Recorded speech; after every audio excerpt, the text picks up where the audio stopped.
chances that you sort of created early on, it's important to just try and put one away to set the nerves and get that edge, but it just didn't happen, did it? No, I thought we should have been 2 or 3-0 up before we go 1-0 down, and obviously we conceded at the worst possible time, right on half time.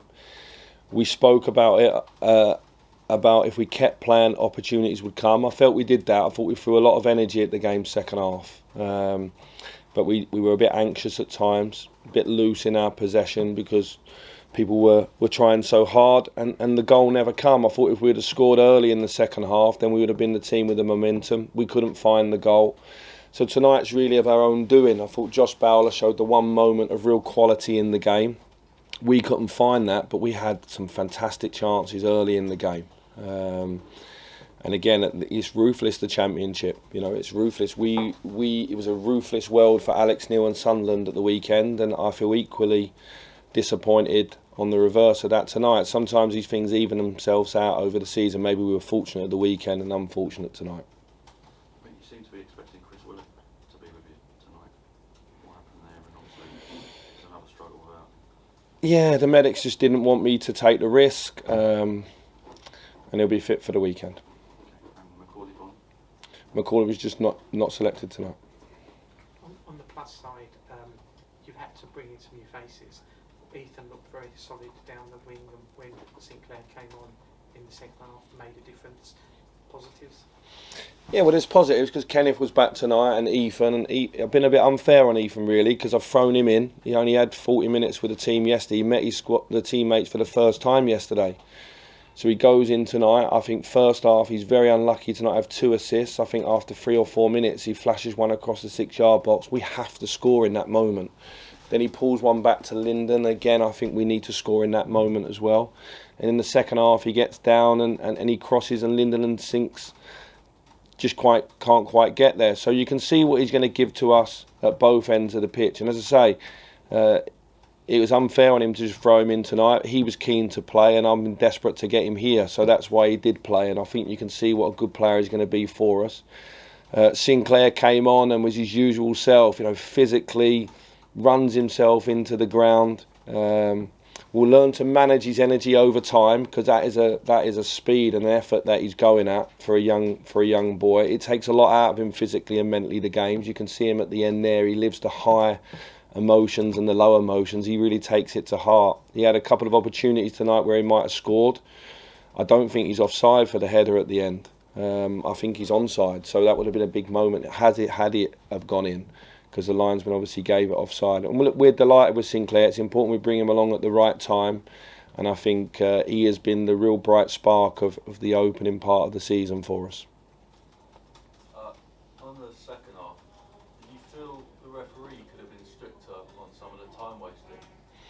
Yeah, someone else just asked me this, and listen, I'm so engrossed in the game. I generally think that 1 or 2 of the players that went down for Blackpool, it was a physical game tonight. Blackpool's squad's about the same size as ours. They've come off the back of 3 games last week, like ourselves, and then they've travelled down and played us, and I thought it was a hard game, so I don't really want to throw that at them. It's the referee's job. I was surprised that 4 minutes went up, and then there was a sub within that. But yeah, I'm not going to aim anything at Blackpool and their players. They're fighting and scrapping for every single point they can get, similar to us. I think every team is in the Championship, so I can't aim that at them. I think we've got to leave that to the referee. Just on Macauley, is there any sort of other reason why he wasn't selected, or you just didn't feel like he was? I think the impact of Sinclair. Means when you're looking at your bench, you're allowed obviously 7, 1's a goalie, maybe 2 to cover defensive positions, 2 for midfield and 2 up the park. And I chose today to go with young Sinclair over him. Macaulay's had a really good pre-season. We have a really good relationship. Everything's clear and out in the open with Macauley and where he stands in the squad. And I just feel at the moment that Sinclair earned the right. And certainly with his impact at the weekend, I thought it was the right decision, and I thought we saw that in Sinclair's performance. Is the club content with the striking options, or might you be in the market for one other forward player still? think there's two things to consider here. There's the club where it's at with the P&S, and there's what you would like in your squad. That's two completely different things. And I think what we're doing is we're showing a huge amount of investment and faith and development in young Sinclair. If I go and bring another striker in that's experienced, what happens to his moments? What happens to his minutes? And I think I've got to be mindful of that. Also, I have to be mindful, and the owners are, and Les and everyone, about where we are financially at the moment. Would I like to strengthen the squad in some areas? Of course I would, but I think 23 managers in the Championship will tell you the same. I think you mentioned before that Sinclair probably couldn't start at the moment because of the way he plays, but do you feel like he's getting closer to maybe earning a starting opportunity? Or? I think he's getting closer. I think it obviously it jumps in volumes when maybe the person that starts in front of him misses, so I get where we're going this evening with it. But you know, Lyndon was the hero here 7 days ago or whenever it was against West Brom, and Lyndon works his socks off for the team. So, and then we have Tyler, who's a number 9 as well. So we've got to find space for all of them. It was really important that Tyler was able to play 70 minutes tonight, because I think he'll be one of the best players in the division.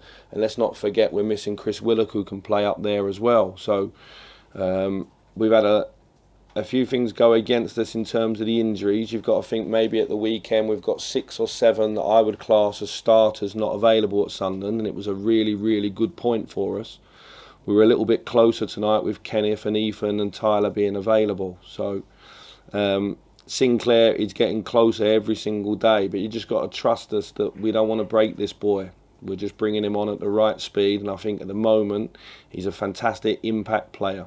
Let's see where we get as the season moves on. He's new to professional football. He came over from Shamrock, a year ago.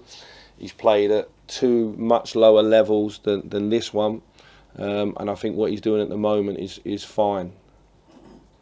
Just on Macauley again, if the right offer comes along, do you expect that he could move on this window, or would you like to keep him around? I think if the right offer comes along for any of our players in this window, they could move. I think that's the situation we're in as a club. So Macaulay's, it comes down to whether Macaulay's going to be happy. There's 1 or 2 other players. When you look at the front end of the pitch, if you say there's Chris, Taylor, Tyler, Ilias, Sinclair, Lyndon, Macauley, Meaday, Albert, they ain't all going to be happy, are they? Because in a few weeks everyone's going to be fit, hopefully, and there's going to be a lot of competition for places. So I think in the next 2 weeks there might be 1 or 2 players knocking on the door. It's important that if we're loaning a player out that we cover their wages, because it doesn't help me to send a player out on loan for less than what he's earning here, because then I can't use that. So it has to be right for QPR as well.